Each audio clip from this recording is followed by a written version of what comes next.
अस्सलाम वालेकुम dear students. आज का हमारा लेक्चर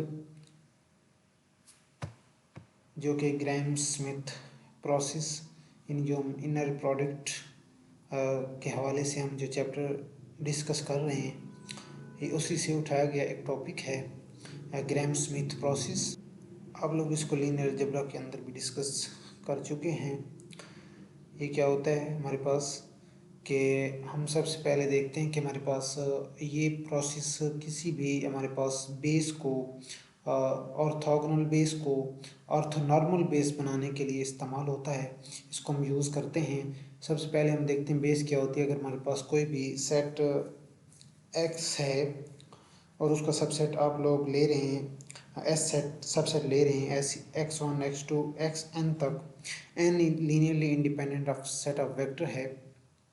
अगर वो पूरे सेट को हमारे पास वो क्या है वो स्पैन कर रहा है, वो स्पैनिंग सेट है उस सेट एक्स के लिए, यानी linearly independent set of vector मौजूद हैं, तो तब आप लोगों के पास क्या होता है वो सेट एस जो होता है वो उस एक्स सेट की बेस बन जाता है।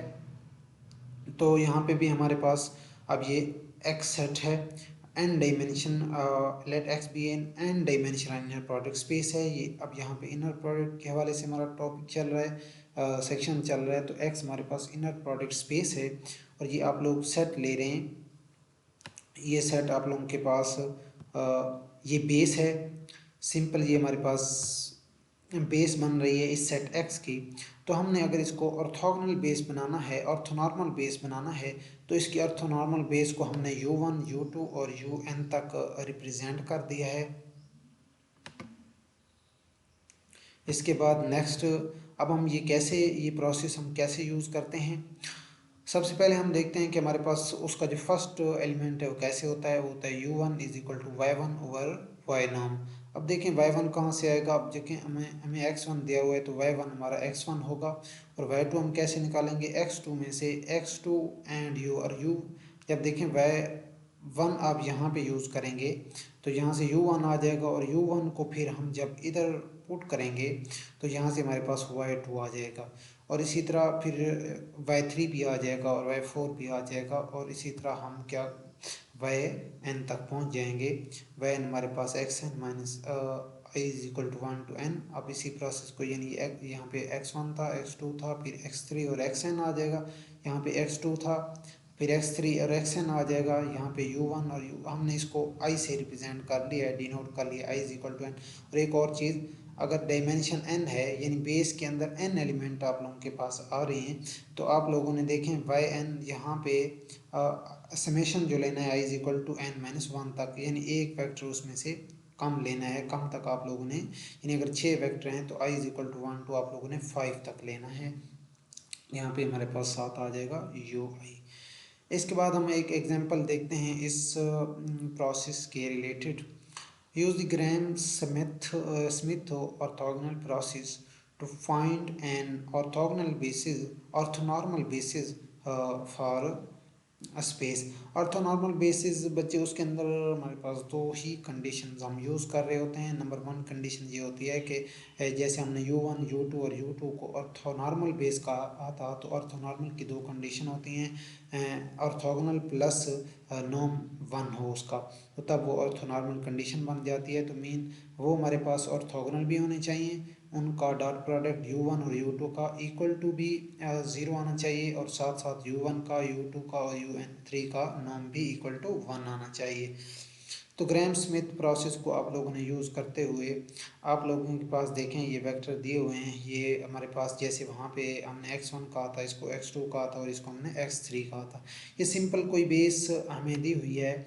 अब इस बेस को आप लोगों ने ऑर्थोनॉर्मल बेस बनाना है, तो आप लोग इसको कैसे बनाएंगे।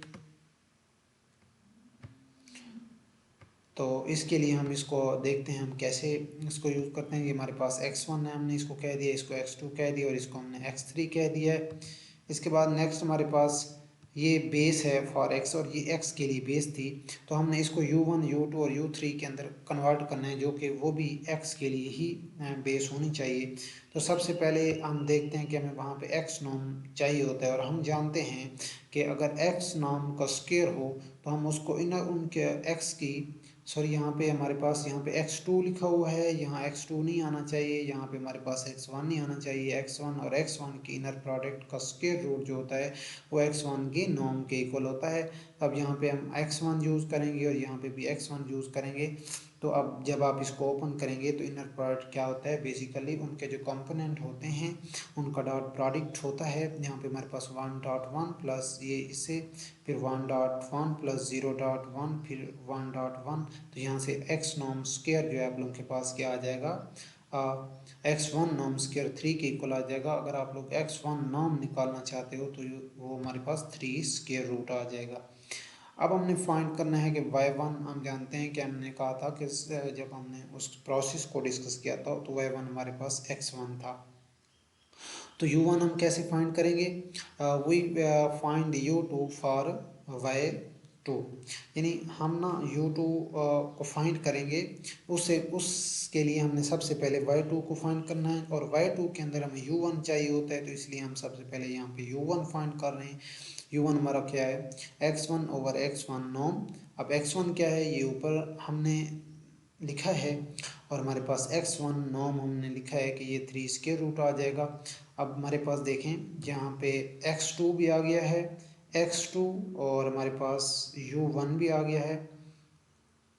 तो x2 और हमने u1 की वैल्यू भी यहाँ पे लिख ली है, और इसके बाद यहाँ पे भी u1 हमारे पास आ गया है। तो जब हम इसकी सिंपल जो है कैलकुलेशन करेंगे, सबसे पहले इस इनर प्रोडक्ट को हम ओपन करेंगे। ये स्क्वायर रूट थ्रू ऐसे ही आ जाएगा, ऊपर डॉट प्रोडक्ट है 1 1 से, और -2 1 से, 0 1 0 से, और 0 फिर 1 से मल्टीप्लाई हो जाएगा। जब आप लोग इसको सॉल्व करोगे तो यहाँ से हमारे पास y2 आ जाएगा। और इसी तरह अब हमने क्या करना है, u2 फाइंड करना है, ताकि हम जो है y3 फाइंड कर सकें। u2 कैसे होता है, u2 हमारे पास होता है y2, u2 हमारे पास u3 हम फाइंड करने के लिए u2 हम डिफाइन करेंगे। कैसे डिफाइन करेंगे, ताकि हम u3 फाइंड कर सकें। u2 हमारे पास y2 और y2 नॉर्म होता है हमारे पास। तो हम जानते हैं कि y2 को कैसे लिखेंगे, y2 एंड y2 नॉर्म। तो y2 हम ऑलरेडी फाइंड कर चुके हैं, तो यहाँ पे हम इसको, यहाँ से हमारे पास y2 नॉर्म भी आ जाएगा। तो u2 जब आप लोग u2, अब अगर आप लोग देखें तो u2 आप लोगों ने कहा था y2 ओवर y नॉर्म, तो ये यहाँ से आ जाएगा हमारे पास। सिमिलरली हम इसी तरह फिर y3 भी फाइंड कर लेंगे। y3 जब हम फाइंड करेंगे तो y3 से हम u3 भी फाइंड कर सकते हैं। u3 क्या था हमारे पास, u3 था y3, और y3 ओवर y3 नॉर्म हमारे पास आ जाएगा। तो इसी तरह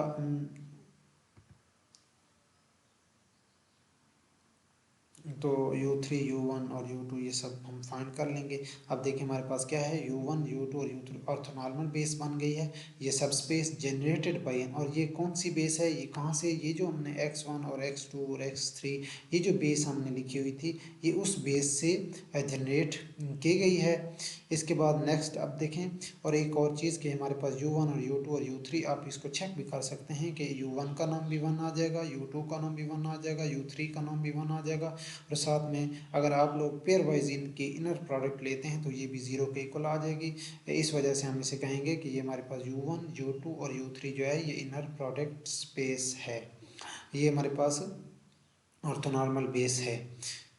इसके बाद हमने एक एग्जांपल देखनी है आप, कि इन R3 के अंदर हम सेट ऑफ वेक्टर ले रहे हैं। हमारे पास x1 x2 और x3, x1 ये है, x2 ये है, और x3 हमारे पास ये है, और ऑर्थोगोनल। तो सबसे पहले हमने इनको चेक करना है कि क्या x1 और x2 x3 और x1 और x3 x2 और x3 क्या इनके पेयर वाइज जो है ये ऑर्थोगोनल बन रहे हैं, यानी इनका डॉट प्रोडक्ट इक्वल टू 0 आ रहा है या नहीं।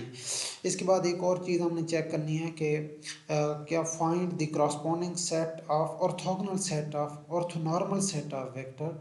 देखें हमने इनके ऑर्थोनॉर्मल वेक्टर फाइंड करने हैं, तो ऑर्थोनॉर्मल की यहाँ पे लिखा हुआ नहीं है, आप लोगों ने यहाँ पे लिख लेना है कि find the corresponding orthonormal set of vector. तो ऑर्थोनॉर्मल आप लोग कैसे बनाएंगे, ये जो वेक्टर दिए हुए हैं इनको इन्हीं वेक्टर के नॉर्म पे जब डिफाइन करेंगे तो यहाँ से हमारे पास सेट आ जाएगा। यानी ये प्रोसेस के रिलेटेड नहीं है, उस प्रोसेस के जस्ट हमने यहाँ पे ऑर्थोगोनैलिटी चेक करनी है और साथ साथ में इसको हमने ऑर्थोनॉर्मल बनाना है। तो ऑर्थोनॉर्मल को कैसे करेंगे, ऑर्थोनॉर्मल सेट ऑफ वेक्टर बनाना है तो हम इन वेक्टर को, इन वेक्टर की मैग्नीट्यूड इन वेक्टर की नॉर्म पे डिवाइड कर देंगे तो यहाँ से हमारे पास वो ऑर्थोनॉर्मल जो होगा ऑर्थोनॉर्मल सेट ऑफ वेक्टर आ जाएगा।